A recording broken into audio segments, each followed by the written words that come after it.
One more mini vlog అండి. Morning లేవగానే మా అమ్మాయికైతే మిల్క్ కలిపాను. నా కోసం అయితేనేమో హాట్ వాటర్ కూడా పెట్టేసుకున్నాను.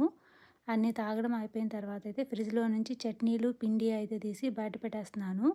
కారం ఉంది, టమాటా పచ్చడి ఉంది. కొంచెం అయితే పీనట్ చట్నీ కూడా ప్రిపేర్ చేస్తాను.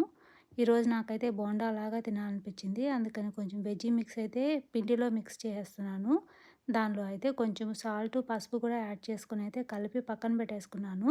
చట్నీకి తిరగమాత పెట్టుకున్నప్పుడు ఆ పిండిలో కూడా తిరగమాత పెట్టేసి అయితే బోండాలు వేసేసుకోవచ్చు. నిన్న మన పిండి చేసి పెట్టాం కదా! అది కూడా బాగా పొంగిపోయిందనమాట. మా అమ్మ అయితే మాత్రము నా దగ్గర వెజిటబుల్ జ్యూస్ అయితే తాపిచ్చేసింది. ఇంకైతే నేనేం బ్రేక్‌ఫాస్ట్ చేయలేదనమాట. వాళ్ళు కూడా తినడం అయిపోయిన తర్వాత లంచ్ కోసం అయితేనేమో చామగడ్డ, కోడిగుడ్డు పులుసు చేశాను. ఇంకా సొరకాయతో తాలింపు పెట్టాను. గిన్నెలైతే చాలా ఎక్కువగానే ఉన్నాయి. వాటన్నిటిని అయితే కడిగేశాను. మా లంచ్ తినడం కూడా అయిపోయిన తర్వాత అయితే బట్టలు వాషింగ్ నుంచి వచ్చాయి. వాటిని కూడా అయితే నీట్‌గా మలిచి పెట్టేసుకున్నాను.